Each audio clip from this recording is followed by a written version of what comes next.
Hi Reddit, I'm 29F and, well, I'm not sure how to explain this without sounding completely unhinged, but I swear I'm telling this exactly how it happened. Let's rewind to 6 months ago. I was engaged to the man I thought I'd spend the rest of my life with, Aaron, 31M. We'd been together for 5 years. He proposed last New Year's Eve at a party with my whole family there, including my younger sister, Paige, who's 26. I cried. She cried. It felt like the perfect beginning. Aaron and I weren't in a rush to plan the wedding. We'd always talked about doing a big celebration after saving a bit more money. I didn't mind. I loved him. He was loyal, supportive, funny in that dorky way that only made sense to me. Paige had always liked him too, but more in that, oh, you're so good for my sister kind of way. Or so I thought. Here's where it all starts to get weird. Back in March, Paige invited us on a spontaneous trip to Vegas with a bunch of her friends. She said it would be a pre-wedding adventure, a way for us to let loose and unwind before life got chaotic. I wasn't totally sold on the idea at first. Aaron doesn't really drink, and I've never been a party girl, but she kept pushing. And eventually, I said yes. I'll never forget the night we landed. Paige had the whole thing planned, cheap champagne, ridiculous hotel suites, neon wigs, and a party schedule tighter than a corporate itinerary. But something felt off from the moment we arrived. Aaron was quiet. Paige, on the other hand, was practically glued to him. She kept dragging him off to try new drinks or pose for selfies for memories. I brushed it off. It was Vegas. Everyone's weird in Vegas. That first night, I went to bed early. I had a migraine and told Aaron I just needed to sleep. He seemed hesitant but kissed me on the forehead and said he'd hang out with the others for a while. I didn't think twice about it. The next morning, I woke up to a disaster. And that's where I'll leave it, for now. I woke up the next morning to chaos. My phone was blowing up with texts from Paige, some of her friends, even one from Aaron that just said, "We need to talk." My heart dropped. I checked the time, it was 11 a.m. I'd slept for almost 12 hours. Still groggy, I opened Paige's texts first. The latest one read, "OMG, don't freak out, please just come down to the lobby." There were no explanations, just that. My stomach sank. I threw on some clothes, barely ran a brush through my hair, and headed down, expecting, what? Maybe someone got arrested. Maybe Paige lost her wallet. I never imagined what was really waiting. The second I stepped into the lobby, I saw Aaron sitting on one of those fake leather couches, his hands in his lap, looking like he hadn't slept. And next to him, looking way too calm for someone wearing smeared mascara and a wife of the party sash, was Paige. They both stood up when they saw me. And Paige smiled. I'll never forget the exact words she said. "Okay, so something kind of insane happened last night." She actually giggled. Then she dropped the bomb like it was some funny mix-up in a rom-com. She and Aaron had gotten married. In Vegas. After too many tequila shots and a joke ceremony at one of those tacky chapels. Apparently, Paige had dared Aaron to go through with it, just for laughs. They claimed it was a joke. A joke. Except, this joke came with a marriage license. And signatures. And witnesses. And, according to Aaron, they only realized it wasn't annulled on the spot after they sobered up this morning. My vision went blurry. I couldn't breathe. I thought I was being pranked. Like, this had to be some twisted Vegas gag. But no. They'd really done it. My fiancé. My sister. Married. Officially. Legally. They both kept saying how sorry they were. That they were completely out of it, that it meant nothing, and they'd fix it ASAP. Paige even laughed and said, "Can you believe they let people do that while drunk? Like, that shouldn't even be legal." And Aaron? He couldn't even look me in the eye. I didn't say a word.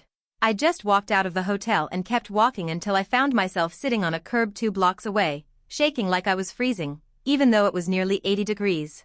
That's when the nausea hit. I realized something was seriously wrong. And I hadn't even heard the worst part yet. I sat on that curb for at least an hour. Aaron didn't follow me. Paige didn't call. I just sat there trying to process how my entire life flipped upside down in less than 10 minutes. Eventually, I dragged myself back to the hotel. I didn't want to see either of them, so I waited until I was sure they were out. Paige had posted a story from brunch with her friends. I packed my bag in silence, every zip and fold feeling heavier than it should have. I thought about the little things, our shared Spotify playlists, the way Aaron used to tuck my hair behind my ear when I was stressed, the dream apartment we were going to move into next month. All of it now felt contaminated. I booked a separate flight home and didn't say goodbye. I just left. 2 days passed before Aaron reached out again. He sent me this long, rambling text about how he was ashamed and disgusted with himself. He said he didn't remember the wedding, that it felt like a bad dream, and he was already working on getting the marriage annulled. I didn't reply. Then Paige texted. Her message was different. Short. Cold. All it said was, "You're blowing this out of proportion.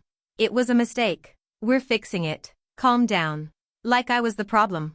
But the part that completely broke me? 2 days later, I got a call from my mom.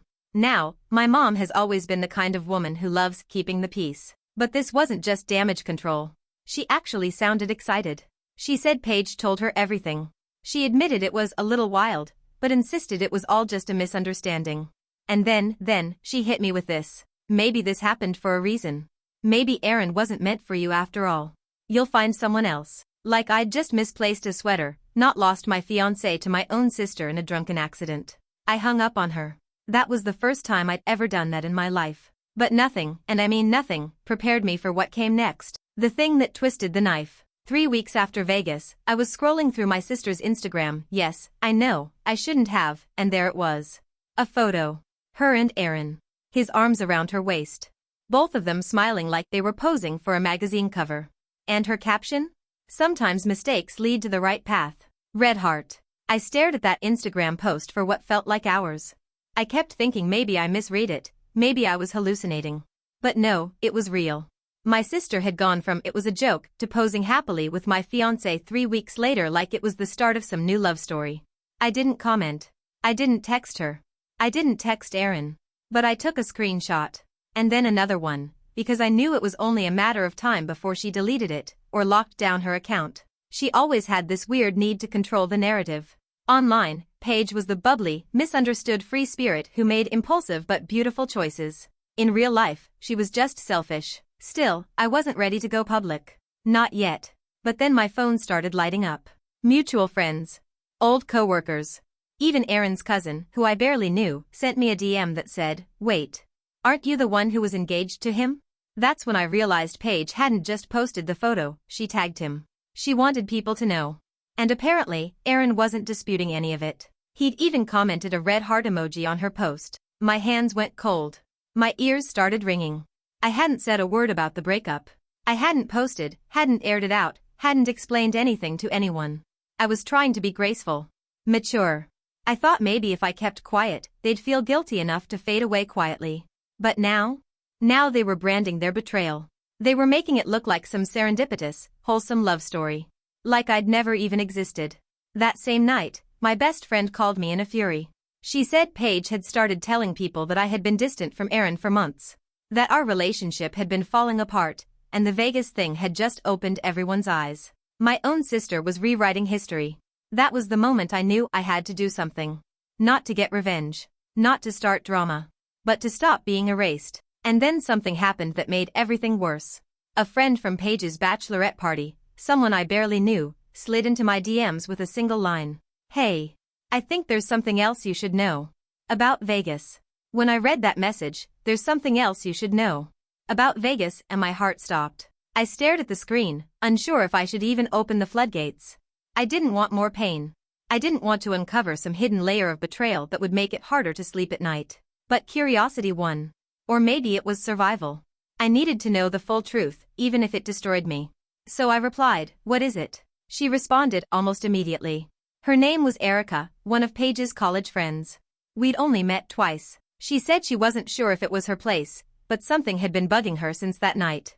Apparently, that first night in Vegas, while I was upstairs with a migraine, Paige and Aaron weren't just drinking with the group. They had disappeared together for over an hour. Erica said she asked Paige about it the next morning, jokingly, and Paige winked and said, "Let's just say we got real close last night." At the time, Erica thought she meant emotionally. She figured it was just tequila-fueled nonsense. But after seeing the Instagram post, and hearing the whispers that Aaron and Paige were a thing now, she started to put the pieces together. Then came the part that made me feel physically sick. Erica said she overheard Paige talking to one of the other girls that morning, saying, "I always knew it should have been me. I just had to wait for the right moment. It should have been her." As if my 5-year relationship had been some obstacle she just had to outlast. Erica said she didn't want to get involved, but she felt I had a right to know. That she'd always thought Paige was a little too into Aaron, but never imagined she'd cross a line like that. I thanked her, then sat there in silence for a long time. I kept replaying it in my head, Paige looking me in the eyes all these years while secretly waiting for me to screw it up. Or maybe hoping I would. I thought about the sleepovers where we'd talk about our futures, about her being my maid of honor, about one day when we both have kids.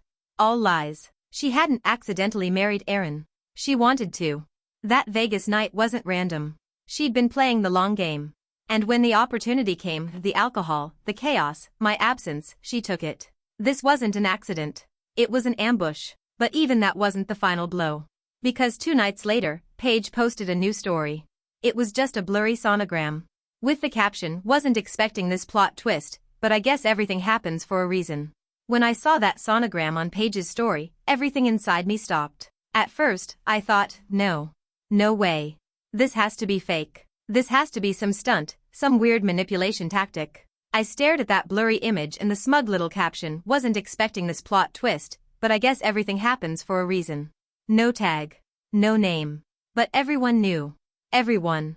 I sat there with my phone in my hand, my mouth open, and this strange buzzing in my ears, like my body was trying to shut down to protect me. My sister. My ex-fiancé. Pregnant. I didn't cry. Not this time. I just felt numb. That post was her loudest message yet. She wasn't just rewriting the narrative. She was erasing me from it. Replacing me. And painting herself as some twisted romantic heroine. And the comments? People were eating it up. "You two are meant to be. Love always finds a way. So happy for you and Aaron." I wanted to scream. Not because she was pregnant. But because she was getting celebrated for it. They were treating this like some fairy tale. No one knew the real story. That they didn't fall in love. They stepped over me, lied to me, betrayed me, and now they were playing house while the whole world applauded. That's when something in me finally snapped. I was done staying quiet. Done pretending I was okay. Done trying to be the bigger person. I made one post. One. No long caption. No mess. Just a photo of me and Aaron from our engagement shoot. Hand in hand. Smiling. The caption? 5 years together. Engaged. Betrayed. Married my sister in Vegas. Now expecting. Good luck to them. I left the comments open. It exploded. People started sharing it. Messaging me. Some of Paige's own friends commented things like, "Wait, what? And is this for real?" One even wrote, "Paige said they just met a few months ago." That's when the messages started. Aaron messaged me 3 times that night. The first was, "You didn't have to do this." The second, "Please take it down. We're just trying to move forward." The third? "You don't know the full story. But here's the thing, I do now." And I was just getting started. After I posted that photo, my phone didn't stop buzzing for hours. I didn't reply to a single message. Not Aaron's. Not Paige's. Not the dozens of mutual friends suddenly crawling out of the woodwork pretending to be shocked. I just watched. Because finally, for the first time since this nightmare started, they were on the defensive.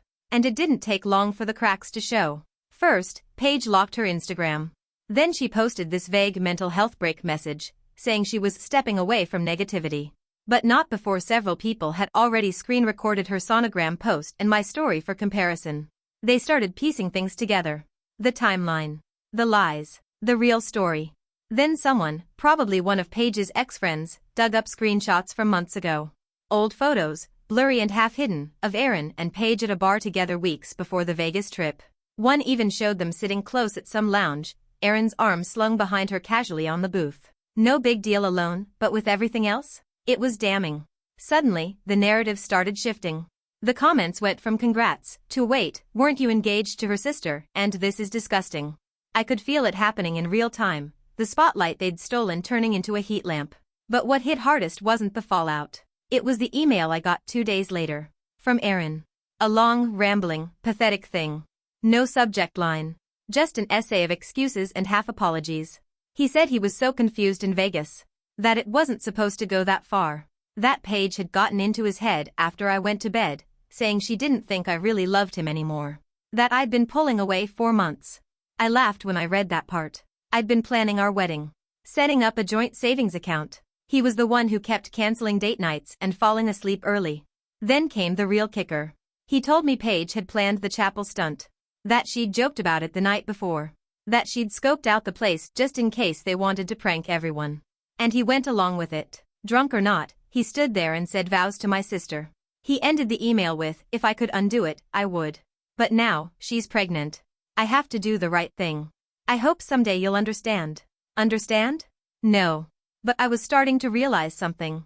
Paige hadn't just taken Aaron from me. She'd set this whole thing in motion long before Vegas. And I wasn't the only one she'd lied to. After Aaron's pathetic email, something shifted in me. Not rage. Not heartbreak. Something colder. Clarity. I kept rereading the line, "She said you didn't really love me anymore." That stuck with me. Because Paige had said something similar once before, years ago, when Aaron and I first started dating. I'd completely forgotten. Back then, she joked that I wasn't Aaron's type. That he probably just liked me because I was safe. I remember brushing it off as sisterly teasing. But now? It felt like the first breadcrumb. So I started asking questions. I reached out to people I hadn't talked to in years. Old roommates, distant friends who'd been around during my first year with Aaron. And the more I asked, the more I found. Turns out, Paige had always been hovering closer than I realized. One friend told me she remembered Paige showing up to our apartment uninvited when Aaron and I were newly dating. At the time, I thought she was just being friendly. Now I know she was casing the perimeter. Another friend, who went to college with Paige, messaged me something that made my stomach drop. I don't know if it matters now, but Paige told me in sophomore year that she had a huge crush on your boyfriend and that she was just waiting for it to pass. She swore she'd never act on it. Guess she changed her mind. She'd been watching our relationship for years. But it gets worse. A girl named Lexi, someone I barely knew, sent me a voice message. She used to work with Aaron and Paige at a summer job. She said there were rumors even back then, during the year Aaron and I took a short break. Apparently, Paige would flirt with him constantly. One night, after drinks with the team, she joked that if I ever dumped him for good, she'd take her shot. And no one told me. No one thought it was serious. Not even Lexi. But I started to wonder, what if this wasn't some spontaneous, drunken mistake in Vegas? What if Paige planned the whole thing? From the pressure to go on that trip, to encouraging me to go to bed early that night, to getting Aaron drunk, isolated, vulnerable. It all felt too convenient. Too orchestrated. The idea made my skin crawl, but also, finally, it made everything make sense. She didn't just want Aaron. She wanted my life. The ring. The wedding. The attention. The future I'd built. And now? Now she had it. For now. After connecting the dots, I felt like I'd been living in a fog for years. Paige hadn't just betrayed me, she'd been stalking the edges of my life, quietly collecting the pieces she wanted to steal. But here's the thing about manipulators like her, they always leave cracks. And when they rush to build their fantasy world, it doesn't take much to bring it crashing down. So I started gathering screenshots, messages, old photos, timelines. I compiled everything, proof of Aaron and me being engaged during the same time Paige claimed they were just reconnecting. I found text receipts from our shared wedding planner, even our venue deposit, dated just 3 weeks before the Vegas trip. But I wasn't planning to go nuclear online. No, not yet. I had a better idea. See, Aaron's company is very big on public image. He's in sales, one of those companies that plasters their team photos on LinkedIn, does cheesy employee spotlight posts every Friday. His reputation matters. So does his integrity. I happen to know the HR manager from a networking event I attended once with Aaron. She always liked me. So I forwarded her one email. Just one. Aaron's apology email. The one where he admitted he married my sister while engaged to me and that he had to do the right thing now that she was pregnant. I didn't say anything else, just let his own words speak. 2 days later, Aaron was put on a personal leave of absence. Apparently, the company doesn't comment on internal matters, but someone I know in the office said there were concerns raised about his conduct and character. Guess it turns out selling lies doesn't go well with selling products. But that wasn't even the satisfying part. What really hit was Paige texting me. Her first message in weeks. Just one line, "Why would you do this to him?" Not, "Why did he do this to you?" Not, "I'm sorry." Not even an ounce of accountability. I didn't reply. Because she wasn't worried about Aaron. She was panicking about her plan falling apart. Everything she thought she was building, this perfect stolen life, was starting to buckle. And I wasn't done yet. Because I'd just found something else. Something she never meant for me to see. Something buried in a comment thread under her old Vegas wedding post, long since deleted, but not forgotten. The comment wasn't from anyone I knew. Just a random profile with no picture. The username didn't ring any bells. But the words? They hit like a truck. Under her now deleted Vegas wedding post, buried in a sea of heart emojis and "so happy for you" comments, it said, Wild how you told me 2 weeks before that you were gonna take what should have been yours. Guess you meant it. I screenshotted it immediately. I clicked the profile. It was private, barely used. But something about it felt real. Too specific to be a troll. So I did what any obsessive sister detective would do. I searched the username in my messages. And there it was. A DM from 6 months ago. From a girl named Cami. She'd met Paige at some marketing conference. They'd exchanged info after sitting at the same lunch table. Nothing major. Just small talk. But Cami said Paige had gotten weird when they started talking about relationships. She'd said something about her sister being spoiled, about how she was settling for the wrong guy. Cami thought it was just venting. Until she saw the wedding post. Then she remembered. Paige had said she used to date Aaron. That they had unfinished history. That it was only a matter of time. Cami said she didn't want to get involved, but felt gross seeing all the congratulations roll in, knowing what she knew. She'd tried to leave that comment without causing too much of a scene. But now that I messaged her, she was willing to talk. She confirmed Paige had told her before the trip that she was gonna finally fix what should have been done years ago. That she deserved him. That she'd make it happen in Vegas. It was all planned. All of it. I stared at that message for a long time. My sister had plotted to take my fiancé, orchestrated the moment, manipulated the aftermath, and was now pretending to be the victim of my bitterness. But the real irony? She never won anything. Because Aaron? He's unemployed. His reputation's trashed. His savings are tied up in the apartment I helped him furnish. And from what I hear, he's sleeping on a mattress in Paige's apartment, job hunting while she milks every drop of pregnancy sympathy from her followers. I haven't spoken to either of them since. I blocked them both. But people talk. And from what I've heard, they're already fighting. She wanted a perfect romance. He wanted to be rescued. They both got a mess. And me? I'm good. I moved out of that apartment. Found a new place with big windows and quiet mornings. I started seeing a therapist who helped me rebuild what they tried to shatter. I even got back into painting, something I hadn't done since college. I don't know what comes next. But I know this. They didn't break me. They freed me. So here's to Paige and Aaron, the perfect couple. Built on lies, betrayal, and one drunken night in Vegas. Hope the baby shower's fun. I won't be there.